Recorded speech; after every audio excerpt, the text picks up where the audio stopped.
de 70, fui morar em Aracaju e tive contato com minha avó, chamada Dona Idália. E ela recebia naquela época encomendas, que hoje não se faz mais, para enxoval. Você casava, encomendava mesa e banho, os bordados. E eu adorava ela esticar aquele linho, desenhar aqueles arabescos com monograma do casal que fez a encomenda. E eu fiquei fascinado com essa possibilidade de que isso para mim é arte, né? Foi aí que houve o meu primeiro entrosamento em contato com o desenho. Comecei a ajudar ela a fazer alguns desenhos, né? Claro que uma criança de 12 anos você não conseguiria de fato fazer uma coisa, mas foi o início. Com os meus 16 anos, fui morar numa fazenda, né, em Caruaru.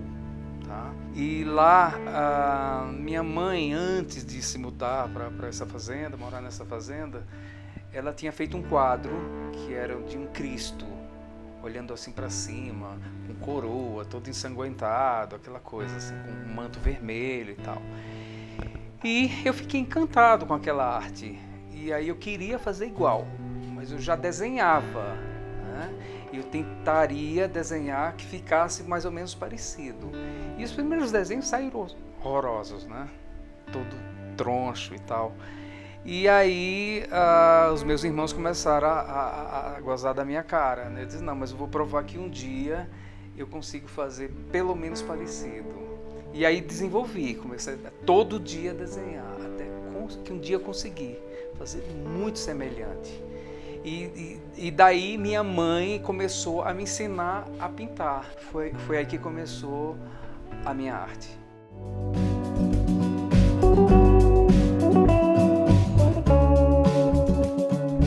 Eu tinha 22 anos e fui no Festival de Cinema de Penedo, em Maceió. E lá eu conheci uma atriz, a Rosa Maria Murtinho.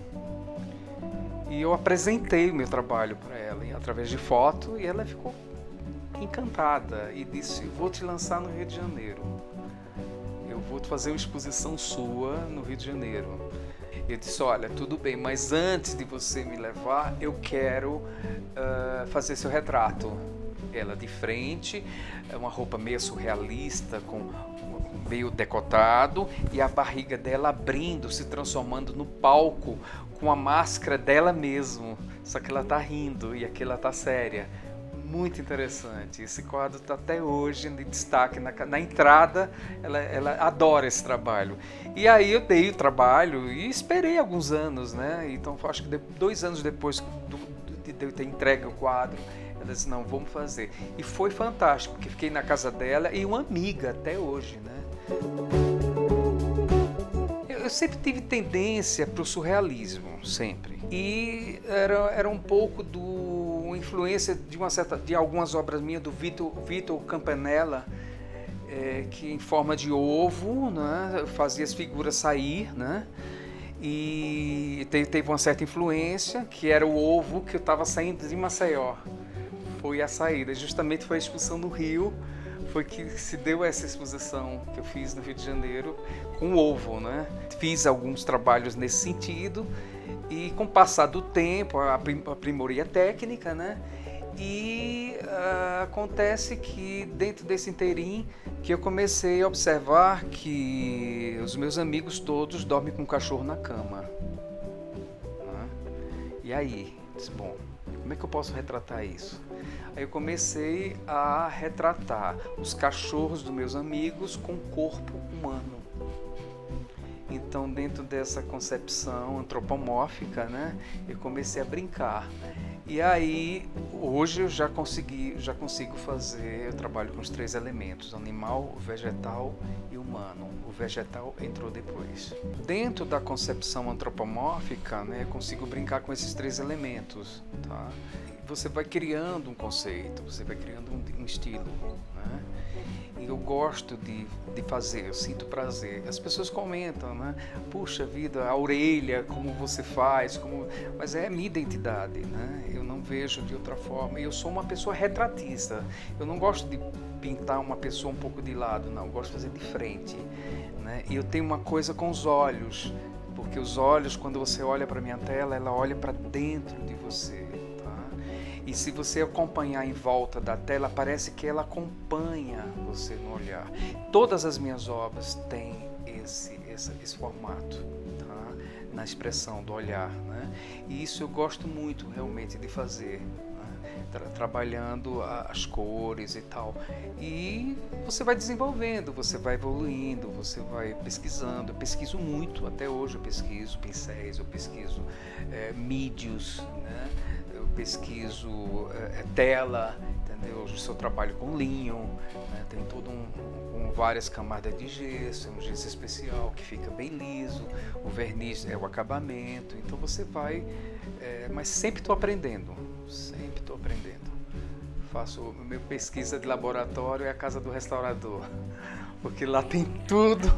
Quando chega um produto novo, eu sou o primeiro a ver os pincéis, por exemplo. Tem de vários tipos, porque cada pincel tem uma finalidade, né?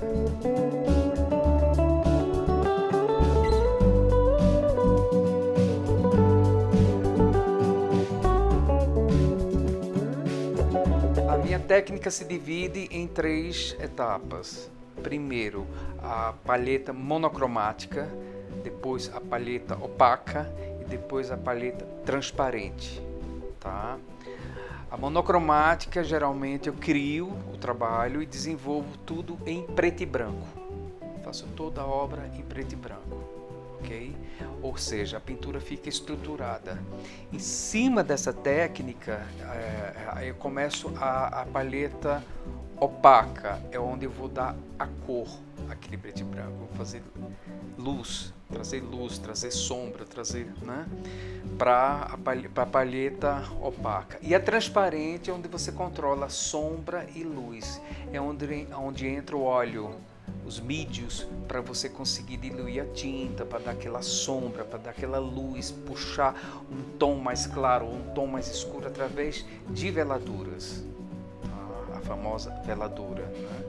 Então, aí depois eu uso, depois que está pronta a obra, que eu não passei nessa ainda, daqui a 3 dias eu passo, é o verniz de retoque, que é importantíssimo, que é um verniz que ele microscopicamente ele tem micro furinhos, né, que ele não deixa a tela secar, porque a tinta que eu uso é a tinta Maimeri, tá, italiana, e eu tenho uma vantagem sobre ela, assim, aliás, ela tem vantagem sobre mim, porque eu pinto hoje, amanhã esse horário está seco, em menos de 24 horas ela seca ao toque. Tá? Então posso fazer camadas por camadas, entende? Só que eu desenvolvi a técnica para você, quando passar a camada, não arrancar o serviço anterior que eu tinha feito, entende? Então você vai desenvolvendo, né? Você vai aprimorando.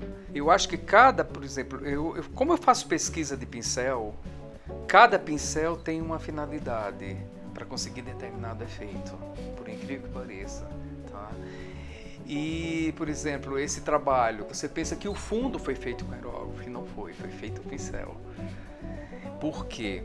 É o mídio, tá? A forma com que eu executo, isso foi só na primeira mão, o fundo. O fundo, na verdade, eu dei o cinza e coloquei o azul e fui trabalhando o azul, vermelho, amarelo e branco. Tá? Obviamente mais azul, para conseguir fazer essa coisa monocromática, tá? Desses tons, aparecendo aerógrafo, tá? E depois, mas o segredo mesmo é a base, onde eu passo várias camadas de gesso, eu deixo a tela que nem quase um espelho, de tão liso, tá? E pinto em camadas finas. São 8 cores, tá? São 2 azuis, tá? 2 amarelos e 3 vermelhos só. Com essa cor eu faço desde o preto, são 128 tons, com essas que na verdade é o vermelho, azul, amarelo, né? As cores básicas, né? Então eu faço 128 tons, do lilás, dos verdes, do roxo, da cor que você imaginar, dos vários tons de amarelo, você queima a cor, né? Com com outra tinta, né? É a mistura. O grande lance, o grande segredo é a mistura. E esse quadro é bem específico porque ele tem essas misturas todas que você pensa ao preto e branco. Se você pintar preto e branco e colocar ao lado disso, você vai ver que é uma grande diferença, porque o preto e branco não dá profundidade. Que quando você cria o cinza, por exemplo, você cria o cinza misturando com as cores básicas, o cinza ele vai sair do mais claro ao mais escuro e você vê a diferença que é brutal. Isso eu gosto muito de fazer.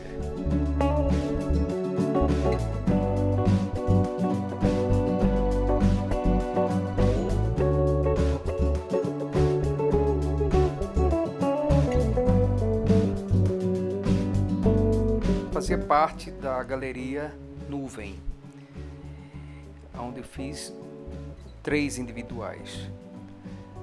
Na primeira exposição que eu fiz na galeria, o Sangue, que é o dono da galeria, me falou, fez 2 exigências, que seria não colocar moldura, né?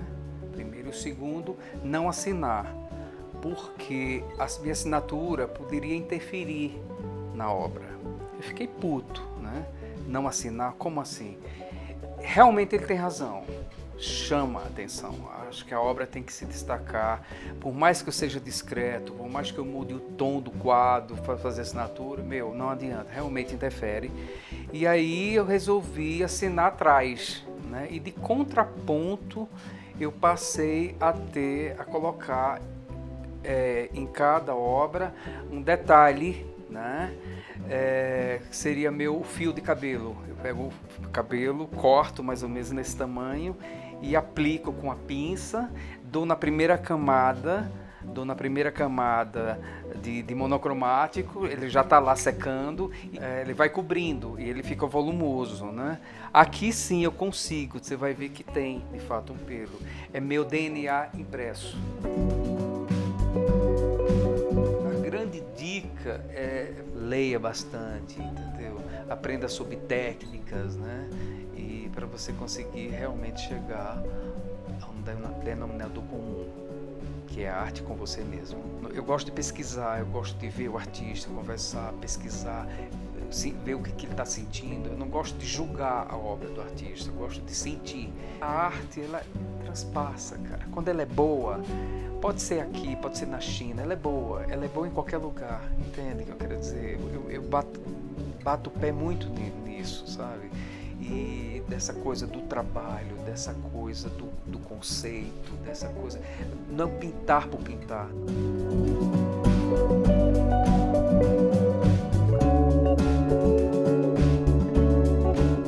Mostra a sua essência ali, porque essa é a sua verdade, isso ninguém te tira.